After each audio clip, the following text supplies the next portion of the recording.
My name is Hadjiyannis, and I'm currently the technical writer at Adept. So they're a company that started out back in 1996, doing, I guess, what was pretty much the thing back in the day, and providing home users with internet access. From a company's point of view, they've now grown to cover pretty much the entire scope of the ICT services, so all the way from connectivity to hosting to custom solutions for some of the larger clients. But they've now been around since 1996, and I was having a trawl through my own memories of the time. 1996 just happened to be the first year that I went out to a retailer and bought myself a little modem for home use, and went back home and unpacked it and realized I didn't have the first clue what to do with it. Fast forward a couple of hours, everything is unpacked and plugged in, but hang on a minute, I need to call up somebody to configure the modem for me, because that, unfortunately, they seem to leave out of the instruction set. And as it turns out, you can't use the modem at the same time that you're making a phone call on that line.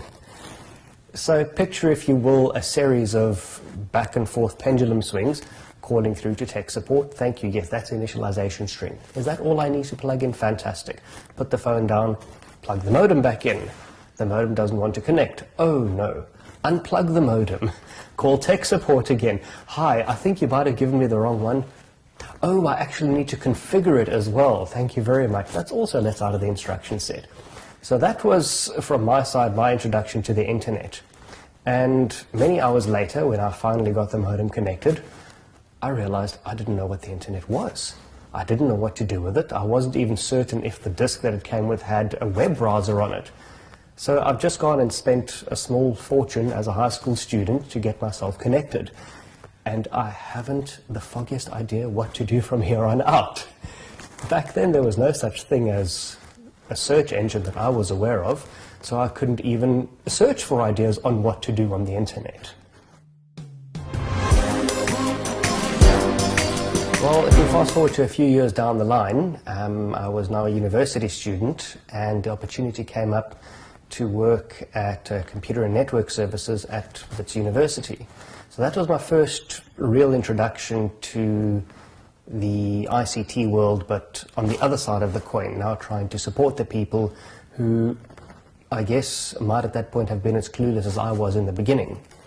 And, you know, all the old stories abound, the horror stories about the academic who perhaps doesn't know very much and ended up using a piece of hardware quite inappropriately, to general mail support and tech support. But I think that's when my eyes really opened as to how much there still was to learn. Because in the preceding years, I'd become proficient, let's call it, at troubleshooting and at managing my own connectivity and my own hardware needs. But all of a sudden, you now have 20,000 first-year students alone, 5,500 members of staff, and one very small department supporting all of their infrastructure, all of their connectivity, all of their communication needs. And that sort of starts ringing a bell as to how large the scope of the support side and, you know, the service provision side can actually be.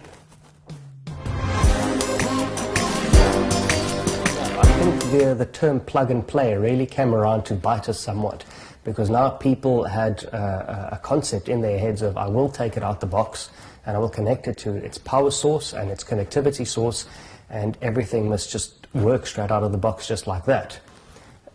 Trying to explain to someone that that is not always the case can be a little bit of an effort, but I think trying to put that into words, trying to actually explain to people there is a little bit of a process, in fact a big process, in the background between yourself and the device and whatever else it might come into communication with, that yes, 99.9% of people will not understand, and it took that 0.01% of people to get that right in the first place.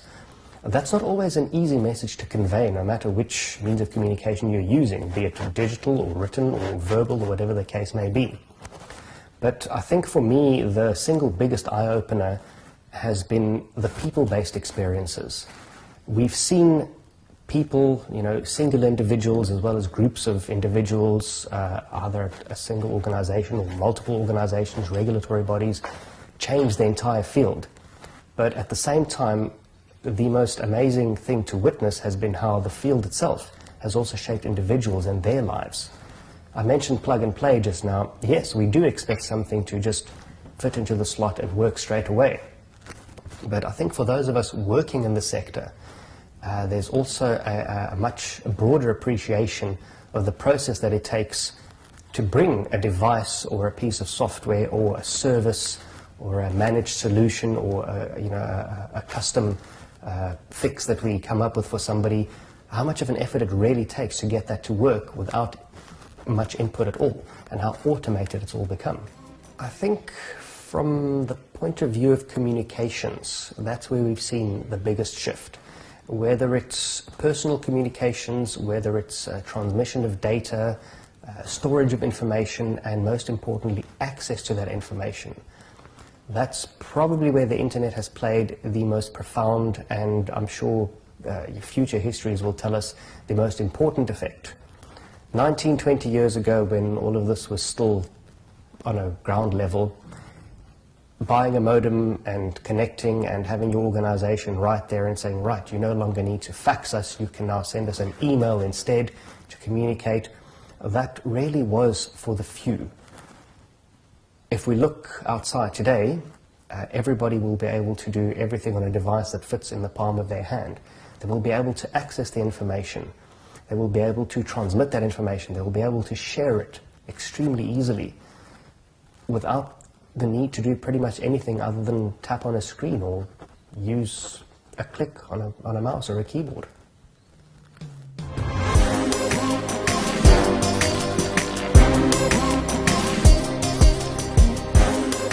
That's quite a difficult one to predict. If I were to sort of grab at straws and hazard a guess, I think access, but full-on access at speeds that we can still only speculate on today, will need to have a greater penetration to have the same kind of profound effects that we've seen up until now.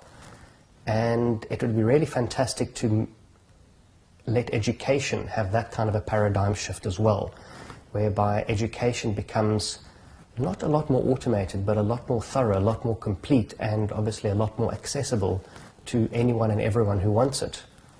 I think we've seen time and time again in many histories or in many tremendous solutions that countries have been able to solve. It really has been through educating not just the individual, but the populace as a whole. So making histories, making opportunities and information available to everyone at large.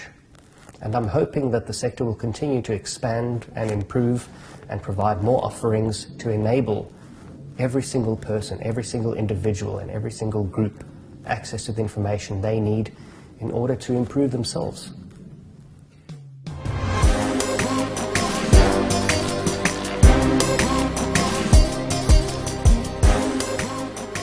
I think the access is there. Perhaps what we could offer a little bit more of is opportunity.